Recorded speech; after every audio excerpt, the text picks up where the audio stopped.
my name's DJGT, welcome back to the channel. I hope you're doing very well. Today we're going to be talking about a game that is almost 20 years old and still manages to try my patience. I've only died twice in this game, and the most painful of experiences is during this bit here with two brutes just absolutely violating me.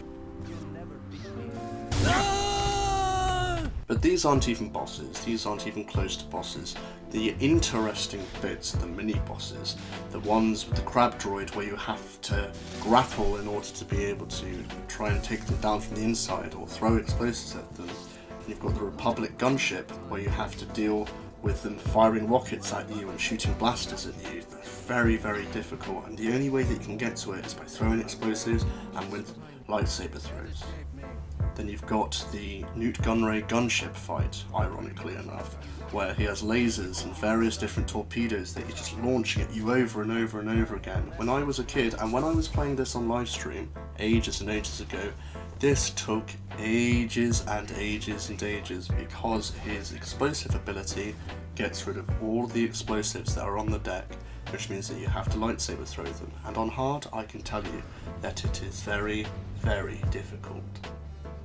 The traversal of levels within this game is also fantastic. You're able to deal with these insurmountable locked doors and deadlocks and stuff like that. You could just put your lightsaber through them. Speaking of Jedi, they don't seem to want to kill anybody in any other way than stabbing, in comparison to what can be seen in the movies where you've got a beheading, being set on fire, getting their limbs chopped off, getting electrocuted, out through the window. They change it specifically for the game, which is quite an interesting thing, potentially to keep the PG rating.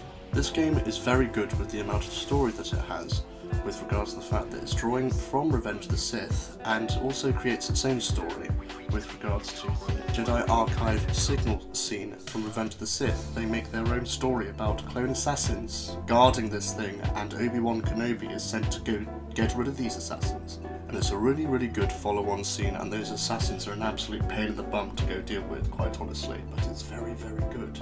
And you've also got a very interesting insight into some of the development of Revenge of the Sith as a movie and as a game, as you've got to deal with the ship turning on its side, or the gyroscope's not quite working, so you're having to fight on the walls and the ceilings of the bridge, which can also be seen in LEGO Star Wars. Right at this bit where you're seeing that the bridge is on its side. That's not in the movie, but it is in the game and it is a cut feature. Something that is given all the credit in the world is the alternate scenes within Revenge of the Sith, specifically the one where Anakin kills Obi-Wan by going behind him and stabbing him in the back. Again, the stabbing motion, I don't get it. He goes off and he kills the Emperor and claims that the galaxy is his. Very, very cool, and it's something that would be very interesting. It's literally the end of the Star Wars universe as we know it, and I think that's pretty cool. I really like the various different mixes of gameplay in the game as well, with regards to the fact that you're playing as a Jedi or a Sith all the way through the game, and then you get into these little sections where you're able to fire these blasters at various different Jedi starfighters, and sections of gunships, and then sections of specific Magnificent class ships. If you told me when I was playing this game that I'd be blowing up a Magnificent ship partway through the game, I wouldn't have believed you, quite honestly. And there's really, really funny bits in the game, like a bit where a droid just kind of sees, oh look, that's Obi-Wan and Anakin, I'm getting the hell out of here.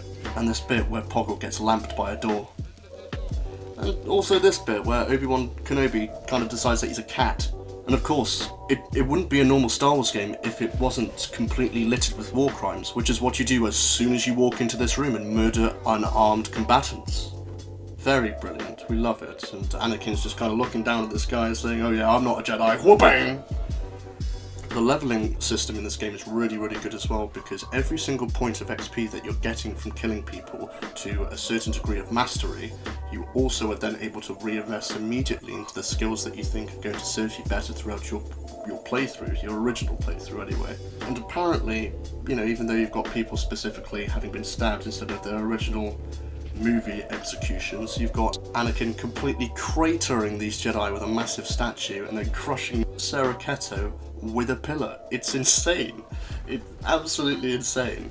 And oh my god, this Syndralic fight, so difficult. Well, on hard, we'll say on hard. I did a live stream when I was playing all of the bosses through on hard mode back in 2020. I was playing through this and this took me 20 minutes to do, but when I finally did it, my god, the reaction is amazing. It's not fucking how it works. Yes! Fuck me! The animations of the game, they're so well handcrafted, they're done specific to what the actual characters would do.